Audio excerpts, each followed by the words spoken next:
হযরতে ইব্রাহিম খলিলুল্লাহ ইসমাইল জবিউল্লাহ আলাইহিস সালাম উনি যখন ইসমাইল আলাইহিস সালামকে দেখতে গেলেন, হযরতে ইব্রাহিম খলিলুল্লাহ ঘোড়ার মধ্যে সাওয়ারির মধ্যে আরোহণ করে হযরতে ইসমাইল আলাইহিস সালামকে দেখতে গেলেন।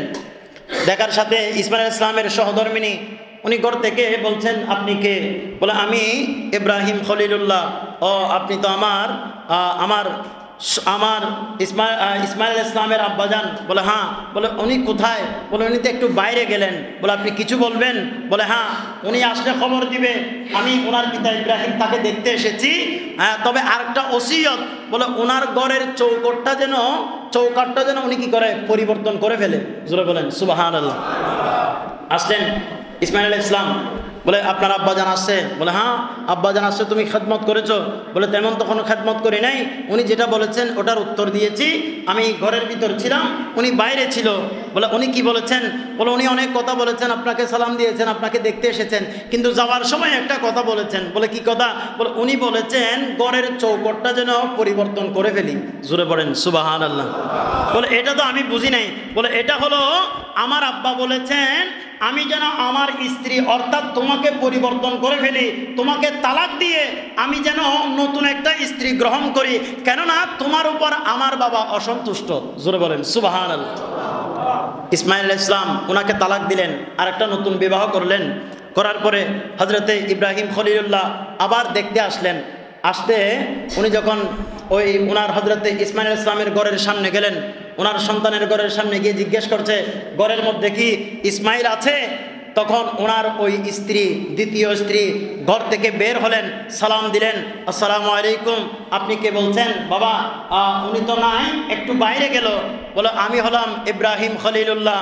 ও, আপনি ইব্রাহিম খলিলুল্লাহ, আমার ইসমাইলের আব্বাজান, আমি আপনার জন্য কি করতে পারি? উনি গেলেন, ওনার কাপড় দিয়ে হযরতে ইব্রাহিম আলাইহিস সালামের পা মুবারকগুলো মুছে দিলেন, ওনাকে আদর কদর করলেন, ওনাকে মহব্বত দেখালেন, নাস্তা পানির ব্যবস্থা করলেন, আয়োজন করলেন, ঘরের মধ্যে আমন্ত্রণ জানালেন।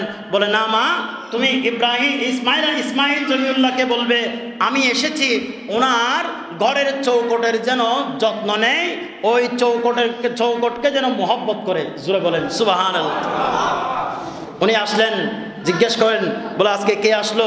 বলে, আপনার আব্বাজান আসছেন। বলে, তুমি কি করেছো? বলে, আমি আপনার আব্বাজানকে সালাম করেছি, আপনার আব্বাজানের কদম আমার কাপড় দিয়ে পরিষ্কার করে দিয়েছি, মহব্বত আন্তরিকতা দেখিয়েছি, ঘরে আসতে বললাম, বসতে বললাম, উনি আসেন নাই, বসেন নাই, আপনার জন্য দোয়া করেছেন এবং ঘরের চৌকটের যত্ন নিতে বলেছেন। জোরে বলি সুবহানাল্লাহ।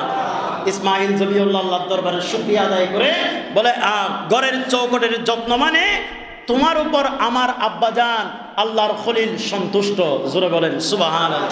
সেজন্য আমরা আমাদের পরিবারের মধ্যে মনে রাখবেন, মা বাবার যত্ন নিতে গেলে যদি স্ত্রীর জন্য যদি মা বাবা অসন্তুষ্ট হয়ে যায়, শরীয়ত বলে প্রয়োজনে মা বাবার জন্য ওই স্ত্রীকে আলাদাও করে দেয়া যাবে। জোরে বলেন না সুবহানাল্লাহ। আল্লাহ আমাদেরকে বোঝার তৌফিক দান করুন, আল্লাহ আমাদেরকে মা বাবার খেদমত করার তৌফিক দান করুন।